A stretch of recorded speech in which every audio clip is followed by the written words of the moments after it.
ร้อมแล้วทั้งหมดเตรียมตัวกราบพระทำวัดเย็นครับทั้งหมดกราบพระพร้อมกันครับกราบกราบกราบกราบบารมีธรรมพ่อแม่ครูบาอาจารย์ครับทั้งหมดกล่าวคำบูชาพระรัตนตรัยพร้อมกันครับอิมินาสการเรนะพุทธังอภิปูชยามะอิมินาสการเรนะธัมมังอภิปูชยามะอิมินาสการเรนะสังฆังอภิปูชยามะอะระหังสัมมาสัมพุทโธภคะวาพุทธังภคะวันตังอภิวาเทมิสวากขาโตภคะวตาธัมโมธัมมังนามัสสามิสุปฏิปันโนภะคะวะโต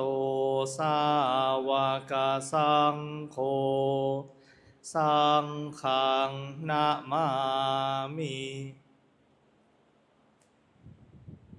หันธัมมยังพุทธัสสะภะคะวะโตปุพพภาคณมะการัง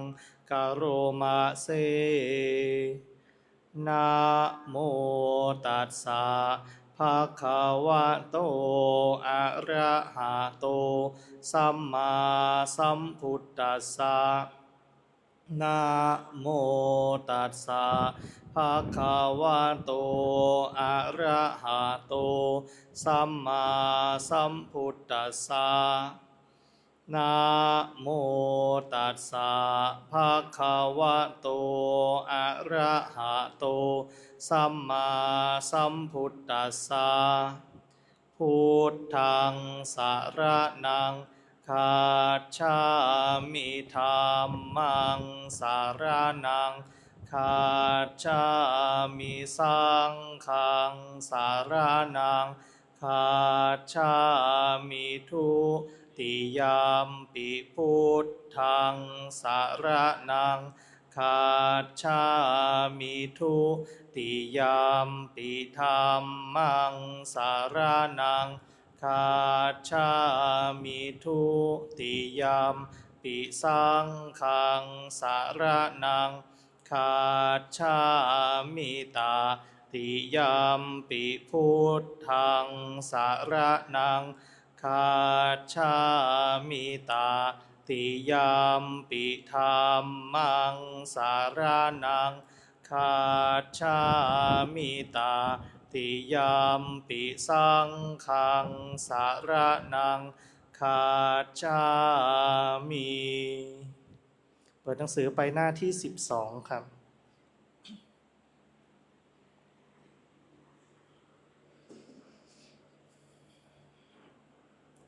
หันธัมมยังปฏิจจสมุปบาทธัมเมสุอิทาปัจจยตาทิธัมมปะทังพนามะเสอิทาภิกขเวอริยสาวโกปฏิจจสมุปบาทันเยวะสาธุกังโยนิโสมนสิกโรติภิกษุทั้งหลายอริยสาวกในธรรมวินัยนี้ย่อมกระทำไว้ในใจโดยแยบคายเป็นอย่างดีซึ่งปฏิจจสมุปบาทนั้นเทียวดังนี้ว่าอิมัสสมิงสติอิดังโหติเมื่อสิ่งนี้มี สิ่งนี้ย่อมมีอิมัตสุปาทาอิทังอุปัชชติเพราะความเกิดขึ้นแห่งสิ่งนี้สิ่งนี้จึงเกิดขึ้นอิมัตสมิงอสติอิดังนะโหติเมื่อสิ่งนี้ไม่มีสิ่งนี้ย่อมไม่มีอิมัสสะนิโรธาอิทังนิรุจฉติเพราะความดับไปแห่งสิ่งนี้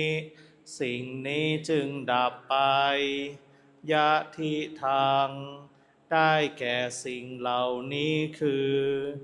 อวิชชาปัจจยาสังขาราเพราะมีอวิชชาเป็นปัจจัยจึงมีสังขารทั้งหลายสังขาระปัจจยาวิญญาณังเพราะมีสังขารเป็นปัจจัยจึงมีวิญญาณวิญญาณปัจจยานามรูปังเพราะมีวิญญาณเป็นปัจจัยจึงมีนามรูปนามรูปปัจจยาสลายตนังเพราะมีนามรูปเป็นปัจจัยจึงมีสลายตนะสลายตนะปัจจยาภัสโสเพราะมีสลายตนะเป็นปัจจัยจึงมีผัสสะผัสสะปัจจยาเวทนาเพราะมีผัสสะเป็นปัจจัยจึงมีเวทนาเวทนาปัจจยาตัณหาเพราะมีเวทนาเป็นปัจจัยจึงมีตัณหาตัณหาปัจจยาอุปาทานังเพราะมีตัณหาเป็นปัจจัยจึงมีอุปาทานอุปาทานาปัจจยาภโวเพราะมีอุปาทานเป็นปัจจัยจึงมีภพภาวะปัจจยาชาติเพราะมีภพเป็นปัจจัยจึงมีชาติชาติปัจจยาชรามรณังโสกปริเทวทุกขโทมนัสสุปายาสาสัมภวันติเพราะมีชาติเป็นปัจจัยชรามรณะโสกปริเทวทุกขโทมนัสอุปายาสะทางหลายจึงเกิดขึ้นครบถ้วนเอวะเมตัสสะเกวลัสสะทุกขขันธัสสะสมุทัยโยโหติความเกิดขึ้นพร้อมแห่งกองทุกข์ทั้งสิ้นนี้ย่อมมีด้วยอาการอย่างนี้อวิชชายะตะเววะอะเสสะวิราคะนิโรธาสังขาระนิโรโธเพราะความจางคลายดับไปโดยไม่เหลือแห่งอวิชชานั้นเทียวจึงมีความดับแห่งสังขารสังขาระนิโรธาวิญญาณนิโรโธเพราะมีความดับแห่งสังขารจึงมีความดับแห่งวิญญาณวิญญาณนิโรธานามรูปะนิโรโธเพราะมีความดับแห่งวิญญาณจึงมีความดับแห่งนามรูปนามรูปะนิโรธาสลายตนะนิโรโธเพราะมีความดับแห่งนามรูปจึงมีความดับแห่งสลายตนะสลายตนะนิโรธาผัสสะนิโรโธเพราะมีความดับแห่งสลายตนะจึงมีความดับแห่งผัสสะผัสสะนิโรธาเวทนานิโรโธเพราะมีความดับแห่งผัสสะจึงมีความดับแห่งเวทนา เวทนานิโรธาตัณหานิโรโทเพราะมีความดับแห่งเวทนาจึงมีความดับแห่งตัณหาตัณหานิโรธาอุปาทานะนิโรโทเพราะมีความดับแห่งตัณหาจึงมีความดับแห่งอุปาทานอุปาทานะนิโรธาภาวะนิโรโทเพราะมีความดับแห่งอุปาทานจึงมีความดับแห่งภพภาวะนิโรธาชาตินิโรโทเพราะมีความดับแห่งภพจึงมีความดับแห่งชาติชาตินิโรธาชรามรณังโสกปริเทวทุกขโทมนัสสุปายาสานิรุชชันติเพราะมีความดับแห่งชาตินั่นแลชรามรณะโสกปริเทสิ้นเอวะเมตัสสะเกวลัสสะทุกขคันทัสสะนิโรโทโหติติความดับลงแห่งกองทุกข์ทั้งสิ้นนี้ย่อมมีด้วยอาการอย่างนี้ดังนี้เปิดหนังสือไปที่หน้า29ครับหน้า29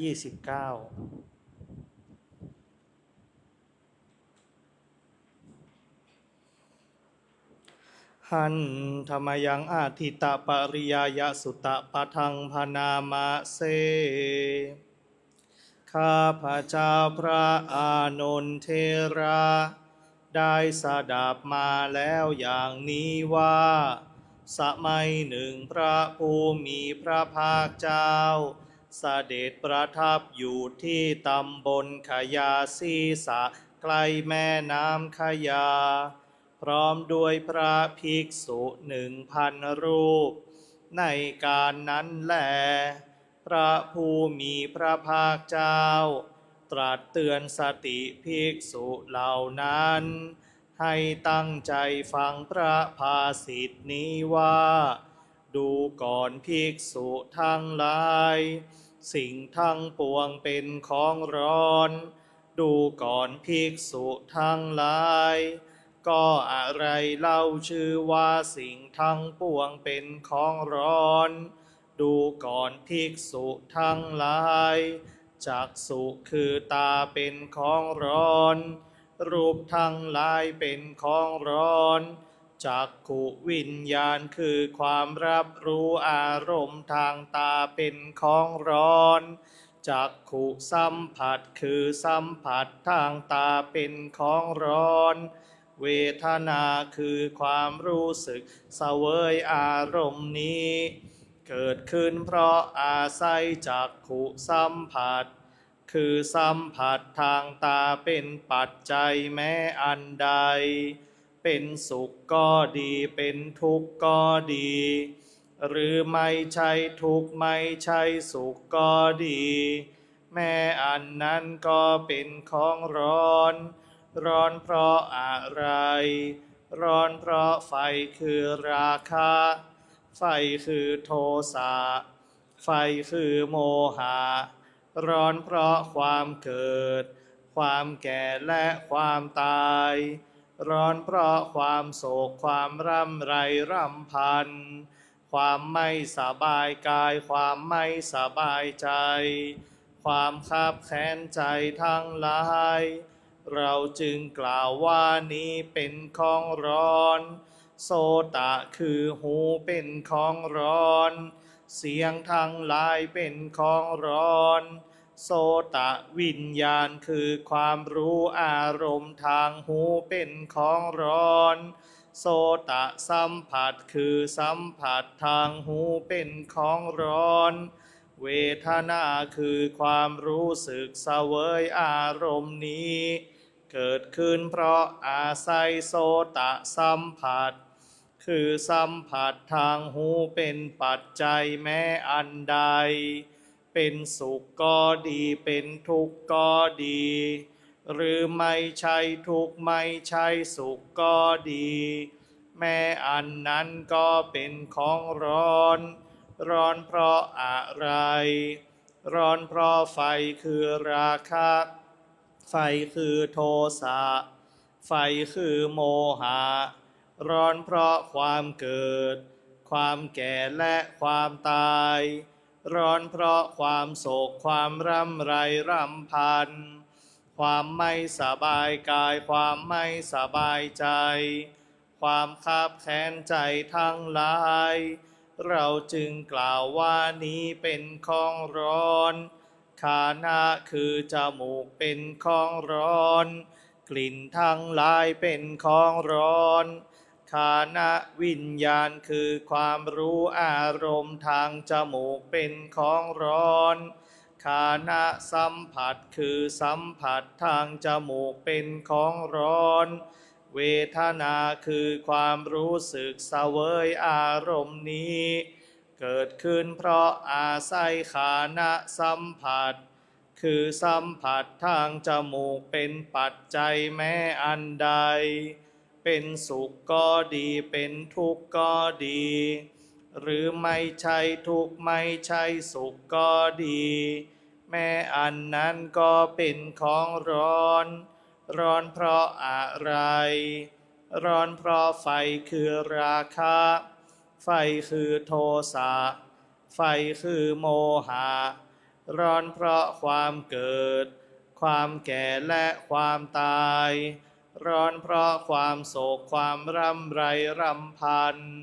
ความไม่สบายกายความไม่สบายใจความคับแค้นใจทั้งหลายเราจึงกล่าวว่านี้เป็นของร้อนชิวหาคือลิ้นเป็นของร้อนรสทั้งหลายเป็นของร้อน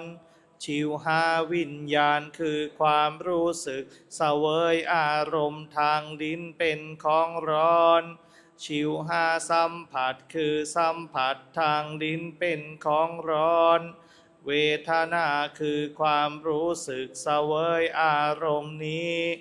เกิดขึ้นเพราะอาศัยชิวหาสัมผัสคือสัมผัสทางลิ้นเป็นปัจจัยแม้อันใดเป็นสุขก็ดีเป็นทุกข์ก็ดีหรือไม่ใช่ทุกข์ไม่ใช่สุขก็ดีแม้อันนั้นก็เป็นของร้อนร้อนเพราะอะไรร้อนเพราะไฟคือราคะไฟคือโทสะไฟคือโมหะร้อนเพราะความเกิดความแก่และความตายร้อนเพราะความโศกความร่ำไรรำพันความไม่สบายกายความไม่สบายใจความคับแค้นใจทั้งหลายเราจึงกล่าวว่านี้เป็นของร้อนกายเป็นของร้อนโผฏฐัพพะคือสิ่งที่ถูกต้องทางกายเป็นของร้อนกายวิญญาณคือความรู้อารมณ์ทางกายเป็นของร้อนกายสัมผัสคือสัมผัสทางกายเป็นของร้อนเวทนาคือความรู้สึกเสวยอารมณ์นี้เกิดขึ้นเพราะอาศัยกายสัมผัสคือสัมผัสทางกายเป็นปัจจัยแม้อันใดเป็นสุขก็ดีเป็นทุกข์ก็ดีหรือไม่ใช่ทุกข์ไม่ใช่สุขก็ดีแม้อันนั้นก็เป็นของร้อนร้อนเพราะอะไรร้อนเพราะไฟคือราคะไฟคือโทสะไฟคือโมหะร้อนเพราะความเกิดความแก่และความตายร้อนเพราะความโศกความร่ำไรรำพันความไม่สบายกายความไม่สบายใจความคับแค้นใจทั้งหลายเราจึงกล่าวว่านี้เป็นของร้อนมานะคือใจเป็นของร้อนธรรมทั้งหลายคืออารมณ์ที่เกิดแก่ใจเป็นของร้อน มโนวิญญาณคือความรู้อารมณ์ทางใจเป็นของร้อนมโนสัมผัสคือสัมผัสทางใจเป็นของร้อนเวทนาคือความรู้สึกเสวยอารมณ์นี้เกิดขึ้นเพราะอาศัยมโนสัมผัสคือสัมผัสทางใจเป็นปัจจัยแม้อันใดเป็นสุขก็ดีเป็นทุกข์ก็ดีหรือไม่ใช่ทุกข์ไม่ใช่สุขก็ดีแม้อันนั้นก็เป็นของร้อนร้อนเพราะอะไรร้อนเพราะไฟคือราคะไฟคือโทสะไฟคือโมหะร้อนเพราะความเกิดความแก่และความตายร้อนเพราะความโศกความร่ำไรรำพันความไม่สบายกายความไม่สบายใจความคับแค้นใจทั้งหลายเราจึงกล่าวว่านี้เป็นของร้อนดูก่อนภิกษุทั้งหลายอริยสาวกผู้ได้สดับมาแล้วเห็นอยู่อย่างนี้ย่อมเบื่อหน่ายแม้ในจักษุคือตาย่อมเบื่อหน่ายแม้ในรูปทั้งหลายย่อมเบื่อหน่ายแม้ในจักขุวิญญาณคือความรู้อารมณ์ทางตาย่อมเบื่อหน่ายแม้ในจักขุสัมผัสคือสัมผัสทางตาเวทนาคือความรู้สึกเสวยอารมณ์นี้เกิดขึ้นเพราะอาศัยจักขุสัมผัส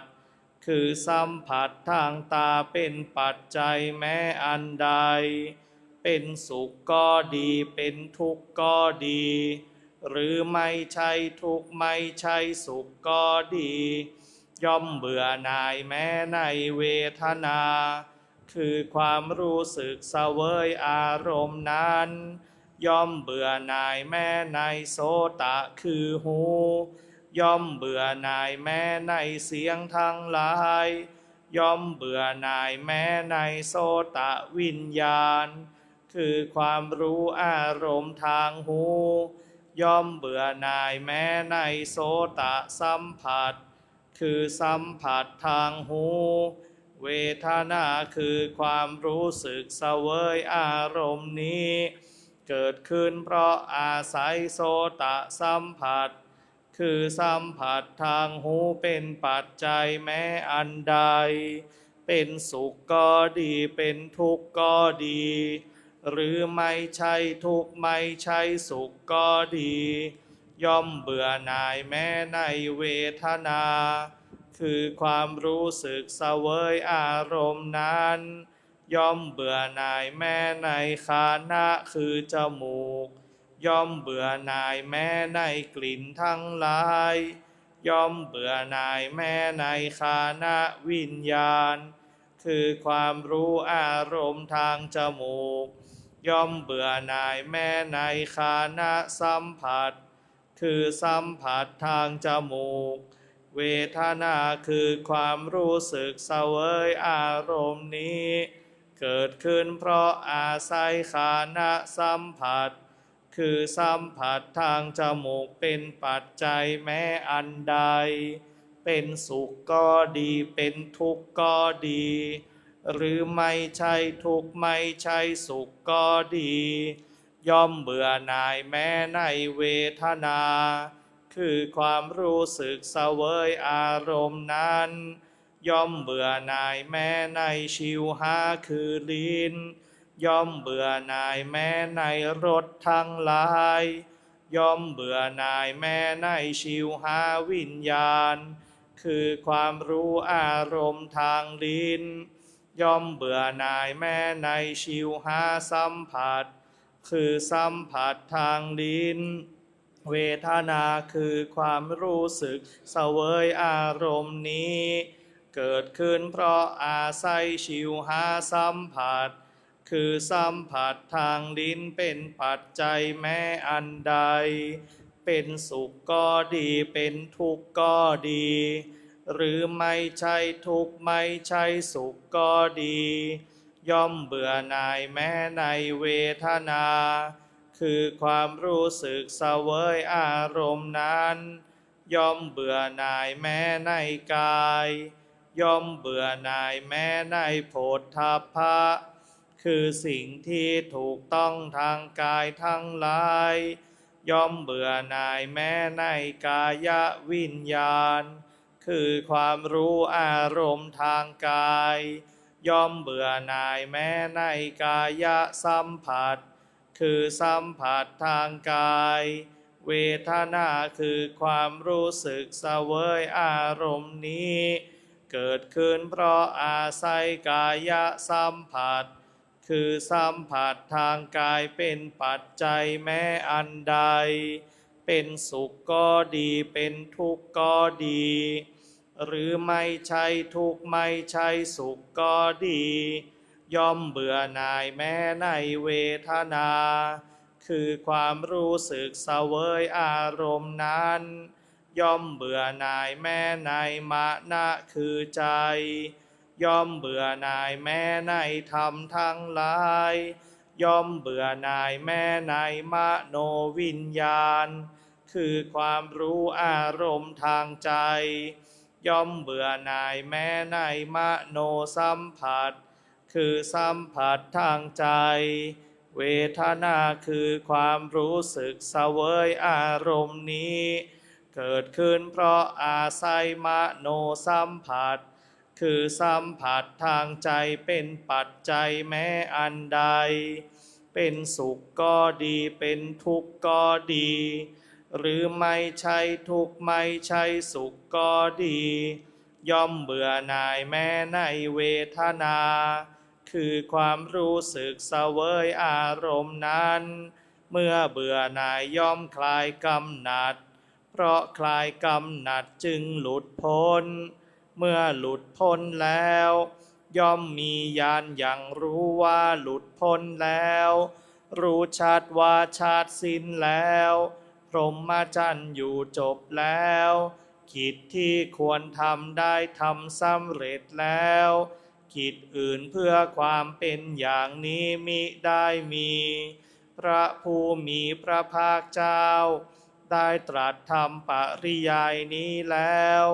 ภิกษุเหล่านั้นก็มีใจยินดีพอใจในภาสิทธิของพระผู้มีพระภาคเจ้าก็ขณะเมื่อพระผู้มีพระภาคเจ้า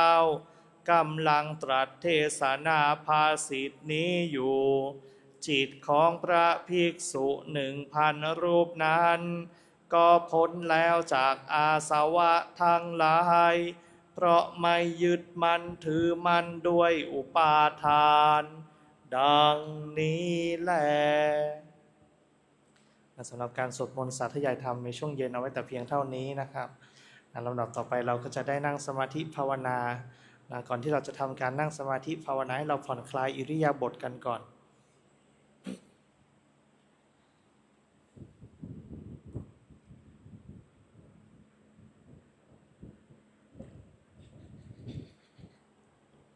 ขยับแขนขยับขาผ่อนคลายร่างกายจากความปวดความเมื่อยก่อนนะยืดได้เหยียดได้นะ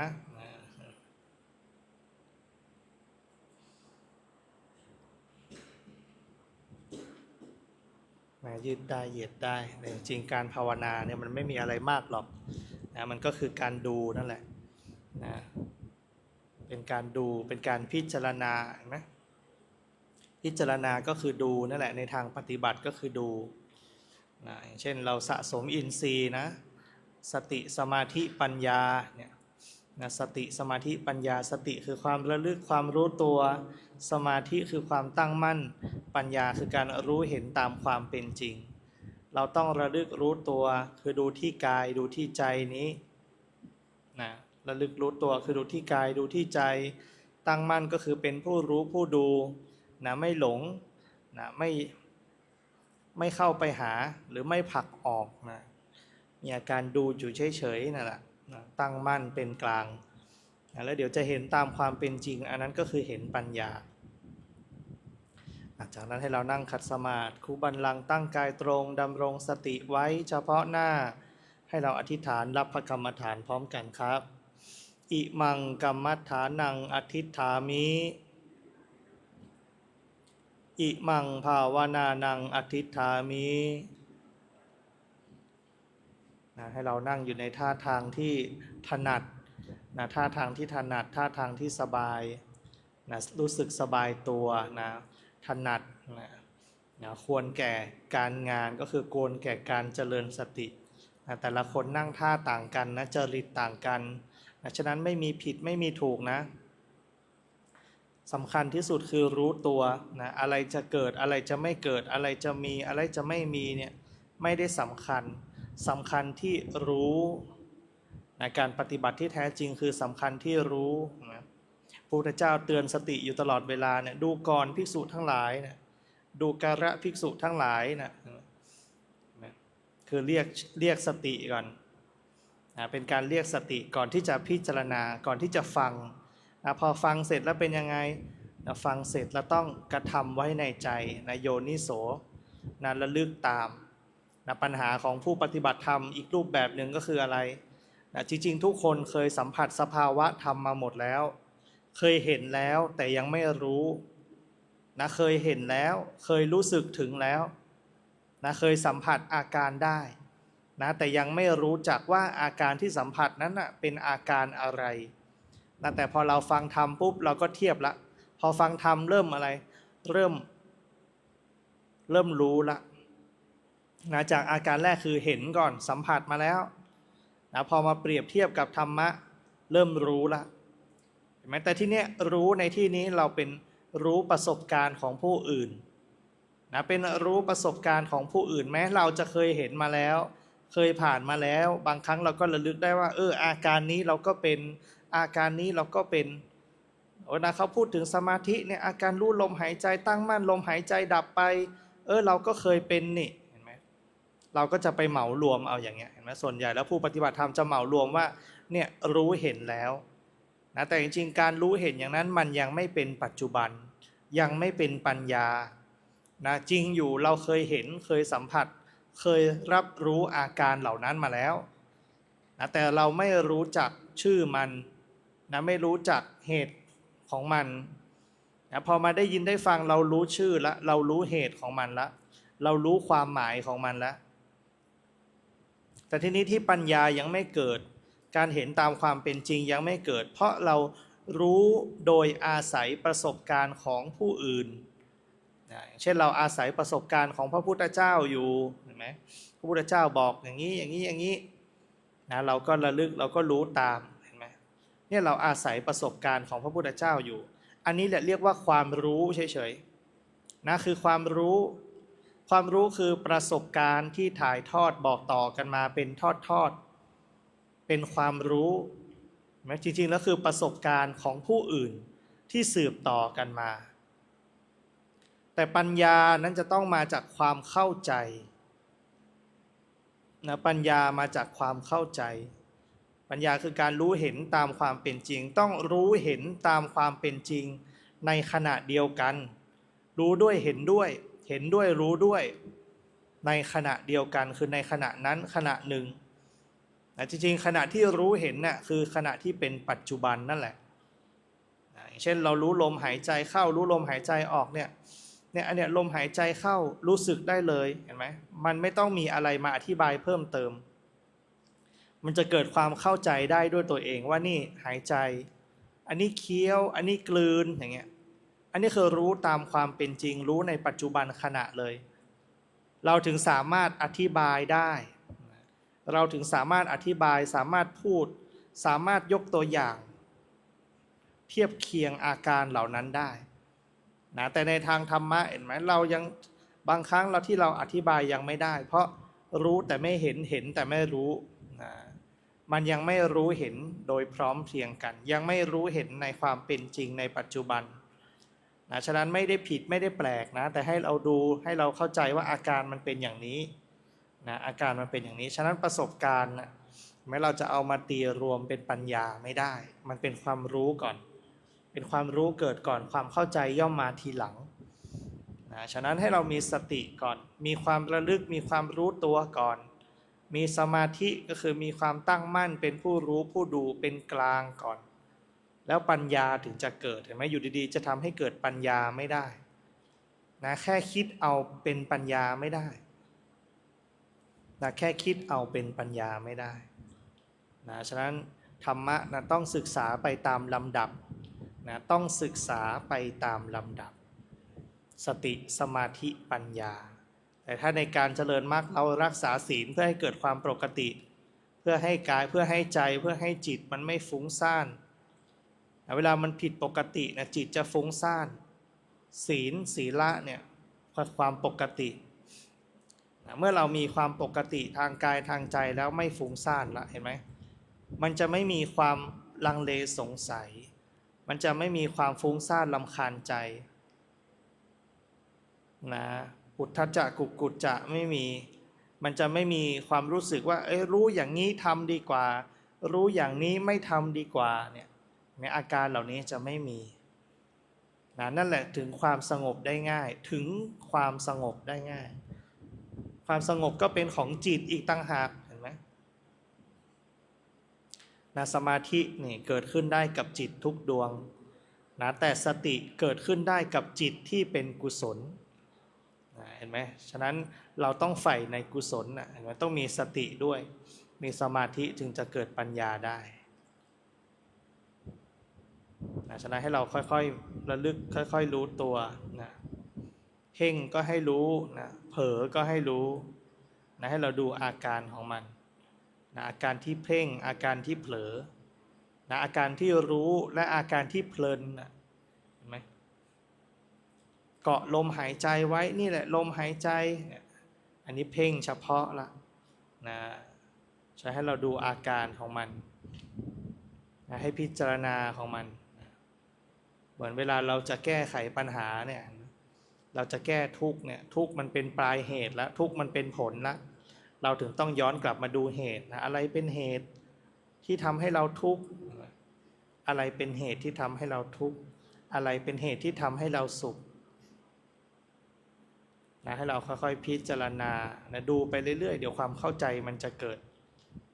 นะเราต้องดูจนเข้าใจนะดูด้วยความเป็นกลางจนเข้าใจในช่วงเวลานี้จะให้เราได้เจริญสมาธิภาวนาให้พอสมควรแก่เวลา